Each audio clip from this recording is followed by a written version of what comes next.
Hey, PurePower family, Don McLaughlin here checking in with you on the bridge above the Yampa River in Steamboat Springs. Happy Wednesday to you. Here's another in our Wednesday Wisdom series. Today, we're focused on meditation. You know, in the last number of years, meditation, I think, has become much more popular. There's a lot more attention being paid to it. And in this video, I want to talk about three things. What are the reported benefits of meditation? The second is how to meditate. And the third is how frequently to meditate. So the benefits of meditation have just been stacking up, both from medical studies and then just anecdotal reports. And the first of those benefits, I think, number one is stress, managing and reducing stress. There's lots and lots of evidence that frequent meditation has a positive response on stress. In other words, it tends to reduce cortisol and other inflammatory chemicals inside our body in ways that just allow us to fight inflammation and also avoid the harmful effects of stress.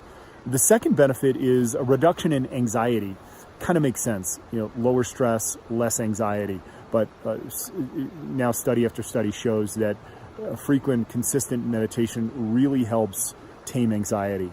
And I think one of the reasons for that physiologically is the stress response, right? And anxiety often triggers that same stress response that spikes cortisol.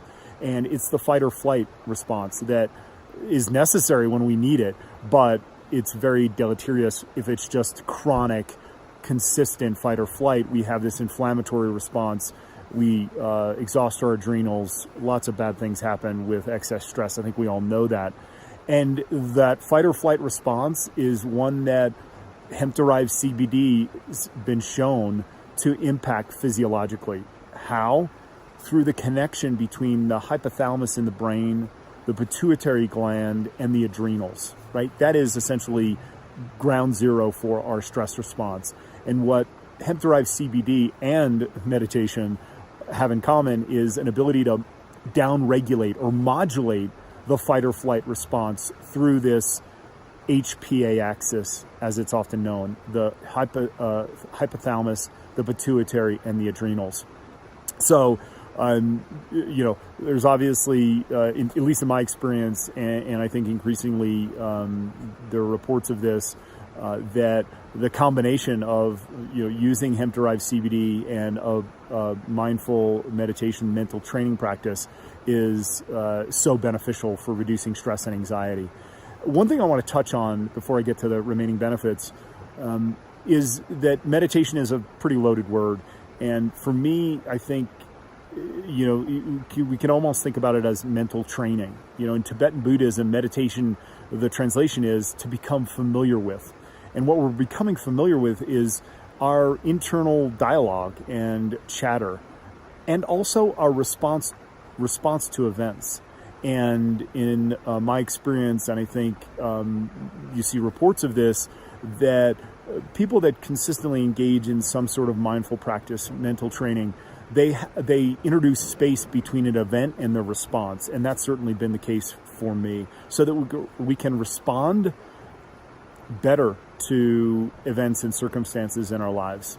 So again, the first two benefits, reported benefits, reduction in stress, reduction in anxiety. The third benefit is just an increase in overall self-awareness, and also indications of reducing depression. So those two are also, again, sort of tied to how we're feeling about ourselves. And then the fifth reported benefit of meditation is just this ability to direct and redirect and focus our attention.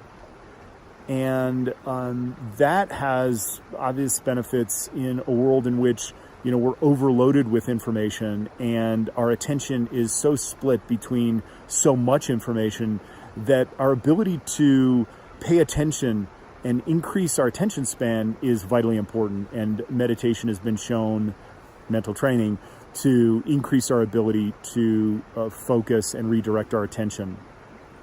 And I think that is sort of goes right into how to meditate and the ways in which meditation or mental training is widely taught around the world. There's really two that come to mind for me. One is just traditional silent meditation. Mindful meditation is one good example of that. And then the second I'll call more mental priming or mental training in its true form, mental priming, which I'll get into. But for traditional mindful meditation, it's not that complicated. It's sitting upright, either on the floor with our legs crossed or in a chair with our backs erect but not stiff, and our arms and hands are relaxed on our hands. And the heart of mindful meditation is connecting with our breath.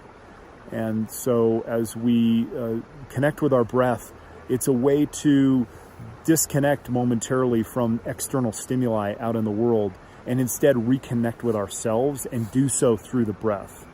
And when we, inevitably this will happen for anybody that's tried meditation, thoughts will come up during the course of meditation. And the point of mindful meditation is to return to the breath. So that's really the traditional mindful meditation. And we'll talk about the duration and frequency in a minute. The next technique is what's known as mental priming. And one of the big proponents of this is Tony Robbins. And yet there are others in the world of athletics and in business that they're turning to this mental priming. What is it? It's a focused session of, say, 10 minutes, split up into areas of focus mentally. And for example, 3 minutes of the 10-minute session could be focused on gratitude, and then the next 3 minutes on compassion for oneself and for others, and radiating that out during the course of this mental priming. And then the third portion of that 10-minute session might be focused on envisioning goals that we have for ourselves, or characteristics and traits that we want to exhibit that we just connect with during that final 3-minute session of roughly a 10-minute mental priming session. So those are two techniques for meditation. Now, the last topic is how frequently to meditate. And, I think, the more the better. Right. It's just like anything else. If our physical training is, doing curls with a Coke bottle, we're not going to obviously be all that pleased with our physical fitness. The same goes with mental training. The more frequent, the better. Consistency is the key. And for how long?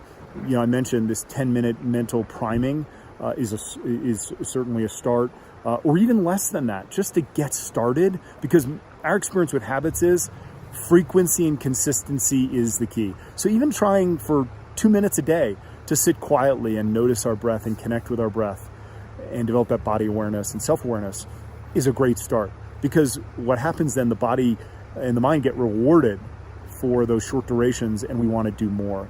And then I think a most common benchmark milestone is 20 minutes. So, sitting quietly for 20 minutes a day to work up to, and doing that every single day. And, the results are there. I think if you look in the worlds of athletics, for example, that there are, Phil Jackson is reportedly, one of the most widely respected and most winning NBA basketball coaches. And he actively used meditation with his players. And I think the results speak for themselves. What he saw in his players is an ability to respond better to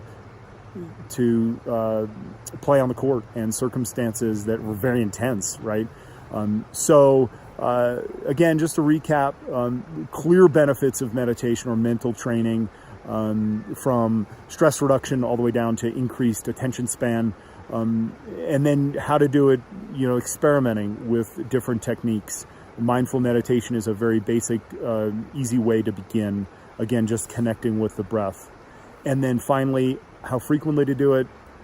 Again, daily is the best way to approach it. And when you miss a day, as I do in my meditation mental training practice, is just to return to it without guilt or feeling like I've failed. Instead, just get back on the horse and begin again. I hope that helps. Talk soon.